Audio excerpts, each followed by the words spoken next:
On trouve beaucoup de débats sur les réseaux sociaux à propos de l'utilité des katas. Avec le MMA maintenant, beaucoup d'athlètes considèrent que les katas, c'est quelque chose d'inutile, que c'est un artefact du passé, quelque chose qui n'a plus de sens. Ça ne date pas d'hier. Alors, Bruce Lee, dans le Tao du Jeet Kune Do, un grand classique, se posait déjà des questions.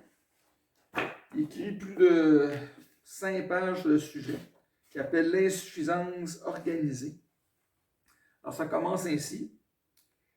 Dans toute la longue histoire des arts martiaux, il semble que l'instinct de suivre et d'imiter soit inhérent à tous ces acteurs, experts, instructeurs et disciples. Ceci est dû essentiellement à une tendance générale de nature humaine, de même qu'à une tradition profonde masquée sous de multiples formes de style. C'est pourquoi trouver un maître enseignant original, capable d'être lui-même une source pleine de fraîcheur, est une rareté précieuse. La destinée de celui qui ouvre la voie, être suivi. Alors, tous appartiennent à une école qui affirme péremptoirement posséder la vérité sur toutes les autres écoles. Ces écoles deviennent des institutions avec leur vue sur la voie et dissèquent l'harmonie et isolent la dureté et la souplesse et établissent des formes rythmées qui seraient un état figé de leur technique, distinct de tous les autres. Bon, etc., etc. Alors, ça parle vraiment de la stagnation des styles, du fait que le sens originel de la forme des katas est oublié, qu'il y a une sorte de non-sens à pratiquer des katas dont l'interprétation n'a plus de sens. Alors, dans une certaine mesure, c'est vrai. Il y a un ancien conte zen qui dit de son vivant, le maître attachait le chat à la patte de sa chaise. À sa mort, ses disciples attachèrent le chat à la patte de sa chaise. Alors, cette idée qu'on répète les choses de génération en génération, en perdant le fil, en perdant le sens des choses, le pourquoi que l'on fait cette chose. C'est ainsi pour le kata, très probablement. Alors, de génération en génération, les maîtres ont peut-être perdu le sens. Par exemple, dans La Voie de la main nue, Kalei Mabouli nous indique autrefois, apprendre le ti, le ti karaté, la voie de la main à Okinawa, voulait dire apprendre les katas et rien d'autre.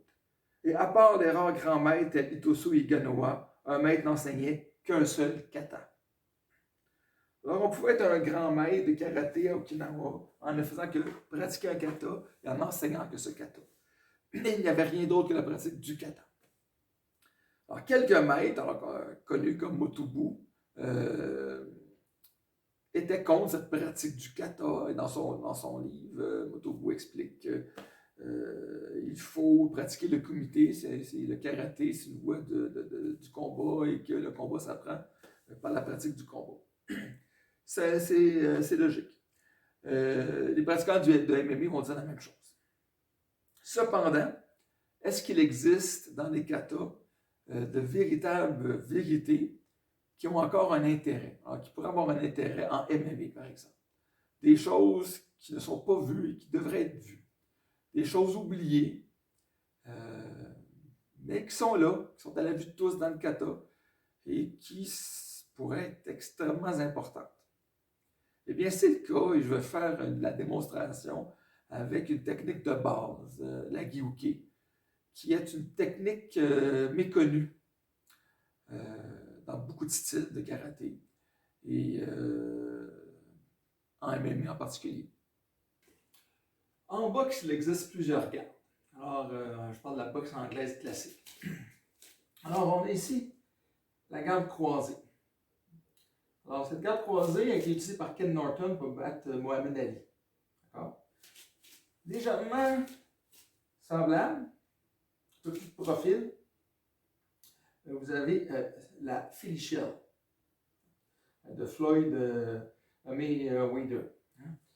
Alors, c'est une garde qui utilise l'épaule, le shoulder rolling, pour se protéger. On recule la tête en roulant l'épaule en se protégeant également se protéger avec notre main ici en haut. D'accord? Alors, cette garde est extrêmement populaire, de plus en plus populaire. On devrait remarquer que c'est exactement la position qu'on trouve avant la Gyuke ou le Gedanbarai. Alors, le fameux croisé. On croise, on frappe, on croise, on frappe. On croise, on frappe, on croise, on frappe. Alors, c'est probablement la garde d'origine. Alors, ce n'est pas un hasard si on trouve cette posture en boxe et qui est maintenant une des gardes les plus courantes et les plus appréciées, et qu'on trouve exactement cette même position en karaté. Alors, si vous pensez que c'est un hasard, bien à vous. Si vous croyez que c'est juste une position de transition qui n'a rien à voir avec une garde, c'est un point de vue. Ce n'est plus le mien. Alors, pour moi, cette position est strictement la position de garde et la Gyuke est le mouvement qui suit la garde.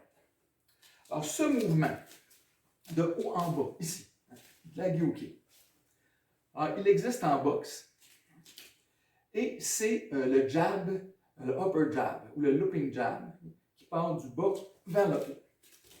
Donc, on frappe simplement en levant l'épaule de haut en bas. Alors, ce coup n'est pas très puissant parce qu'il utilise seulement la levée de l'épaule, deltoïde. Si on prend la Gyuke, on a la rotation du deltoïde, on va aller chercher également le trapèze, et les dorsaux, la rotation de l'avant-bras et le poignet. Et en plus, évidemment, on a l'avancée en Zenkusudashi, donc le poids du corps, l'énergie de la terre, qui permet de frapper de bas en haut puissamment.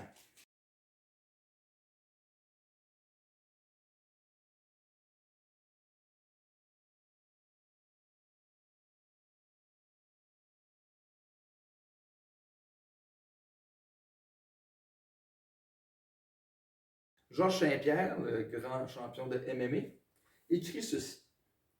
Au cours des dernières années, j'ai travaillé à mettre au point de nouveaux types d'attaques pour brouiller les codes de combat de tout le monde. Je me trouvais au gymnase Tristar un jour et les gens riaient d'un gars à cause de sa technique de jab. Plutôt que de simplement étendre son bras vers l'avant en suivant une ligne droite, comme on fait généralement, il étendait son avant-bras vers le haut, devant son visage, pour qu'il atteigne le visage ou le front de son adversaire. Ça pouvait sembler bizarre et peu efficace, mais j'ai décidé d'essayer cette méthode pour constater par moi-même. J'ai bien fait. Quand j'ai appris quelque chose, l'esprit n'est pas habitué à voir un coup provenir de cette direction. Ce qui signifie que très peu de codes de combat intègrent ce que j'appelle maintenant le looping jab. Ce coup ne servira jamais pour un knockout, mais je l'ai exécuté à de nombreuses reprises. Il a son utilité dans un combat professionnel, ne serait-ce que pour son effet de surprise. Alors, c'est assez amusant, parce qu'ici, vous avez quand même un karatéka qui possède 2 ou 3 dan et qui n'a pas fait le lien entre cette technique et la Gyuke. Alors, pourquoi? Eh bien, pour avoir pratiqué le Kyokushin pendant plus de 4 ans, le Shotokan également assez longtemps, souvent, on enseigne la Gyuke dans le seul cas du bloc classique sur le coup de poing.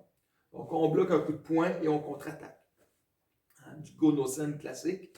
Et ça va dans une optique d'autodéfense traditionnelle. On se défend sur une attaque. Donc, on doit avoir vraiment une attaque adverse. On bloque cette attaque et on contre-attaque. Et ça s'arrête là. Alors, le Sen-No-Sen, donc avoir une action simultanée, est problématique en self-défense parce qu'il est difficile de faire la séparation entre l'attaquant et l'attaqué. Au niveau légal, c'est problématique. Alors, le karaté, pour rester dans le cadre de cette légalité, de cette notion de pure autodéfense, on a toujours favorisé le Gen-No-Sen dans l'apprentissage. Et dans beaucoup d'écoles de karaté, on a simplement la Gyuke qui est un bloc sur un coup de poing. Et l'interprétation de la Gyuke comme un coup donné n'existe pas. Et c'est malheureux. Donc, le Gyu-Ki, on peut l'imaginer ici. On est en bloc et on frappe simplement au menton. Avec l'autre bras, et on va aller bloquer, agripper. Notre mouvement ici, c'est une extension. Alors évidemment, si on agrippe et en plus on frappe, c'est extrêmement dangereux comme coup. On peut juste bloquer l'autre côté. Alors c'est un coup qui remonte, hein, comme un uppercut. Le haut en bas, en dessous du menton, à la gorge, ou encore sur le côté ici du cou. D'accord? C'est extrêmement dévastateur. Le gros avantage par rapport à un simple jab haut en bas ici, hein, évidemment, il n'y a pas beaucoup de force. Là. On serait mieux avec un coquin. Alors, c'est que en sortant le coude, la Gyu-Ki, en sortant le coude, permet de longer le corps. On peut le faire très collé. Alors, comme l'uppercut, hein, il longe le corps. Alors, c'est avantageux pour frapper même avec peu d'espace. Donc, ça se fait à courte distance, comme on peut le faire à longue distance, comme on peut le faire en partant de loin pour rentrer, boum, à Gyu-Ki, comme on le pratique dans les katas. Alors, un simple coup en dessous du menton, ça ne se voit pas, alors parce que c'est hors de la ligne de vue de l'adversaire, comme l'uppercut, hein, comme le Tatitsuki. Ça ne se voit pratiquement pas. Ça allonge le corps, ça va de haut en bas. Encore plus si on est collé sur l'adversaire, c'est pratiquement invisible comme coup. Bon, alors certains diront, oui, mais c'est si bon, pourquoi c'est pas utilisé? Mais tout simplement, c'est pas utilisé parce que ce n'est pas connu. Parce qu'en karaté, l'application standard, quand il y a application, c'est simplement un bloc d'un coup de poing. En boxe, étant donné que ce coup est illégal, on peut le frapper avec cette partie du bras, ben, ce n'est pas connu. Donc, vous voyez, il y a encore des techniques très simples de base. On parle de techniques là, du premier kata, technique très banale du karaté, qui n'a pas encore apparu au MMA et qui, je suis certain, lorsqu'elle sera utilisée convenablement, sera une technique majeure. Alors, j'espère que cette vidéo vous a plu, que ça ouvre des horizons et bon karaté.